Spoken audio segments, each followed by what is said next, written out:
അലൈക്കും വറഹ്മത്തുള്ള. കേസ് എന്ന് ജുനേദാണ്. ഇപ്പം നമ്മൾ മദീനയിലാണ്, വാദി ജിന്നിലാണ്. വാദി ജിന്നിൻ്റെ ഒരു പ്രത്യേകതയാണ് വണ്ടി ന്യൂട്രലിട്ട് കഴിഞ്ഞാൽ ഭയങ്കരമായ സ്പീഡിൽ, ഭയങ്കര എന്ന് പറഞ്ഞാൽ ഒരു 80 കിലോമീറ്റർ, അതായത് 80 സ്പീഡ് വരെ പോകും വണ്ടി. ഇപ്പം നമ്മൾ വണ്ടി ന്യൂട്രലാണ്, അതാ കണ്ടതാണ്ട വണ്ടി ന്യൂട്രലാണ്. വണ്ടി ഇപ്പം സഞ്ചരിച്ചുകൊണ്ടിരിക്കുകയാണ്. വണ്ടിയുടെ വേഗത ഇപ്പം 40 ആയിട്ടുണ്ട്. താണ്ട നിങ്ങൾക്ക് മീറ്ററിൽ കാണാൻ പറ്റും. ഇത് വെറുതെ പറയുന്നതല്ല. മദീനയിൽ നിന്ന് 35 കിലോമീറ്ററേ ഉള്ളൂ വാദി ജിന്നിൽ നിങ്ങൾക്ക് വരാൻ.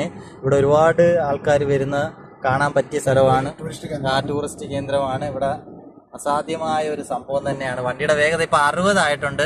ഇതാ കണ്ട, നിങ്ങൾ കാണുന്നുണ്ടോ വീഡിയോയിൽ? നമ്മളങ്ങനെ വണ്ടിയിൽ പോയിക്കൊണ്ടിരിക്കുകയാണ്. കണ്ട വാദി ജിന്ന്. ഇവിടെ ഈ വാദി ജിന്ന് എന്ന് പറഞ്ഞ സ്ഥലത്ത് ഇവിടം വരെ ഉള്ള റോഡ്, പിന്നെ അങ്ങോട്ട് റോഡില്ല, ഫുള്ള് മലകളാണ്.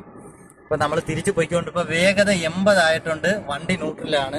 താണ്ട വണ്ടി കാണുന്നുണ്ടല്ലോ, വണ്ടി ന്യൂട്രലാണ് കിടക്കുന്നത്. സംഭവം ഉള്ളത് തന്നെയാണ്. അതാണ്ട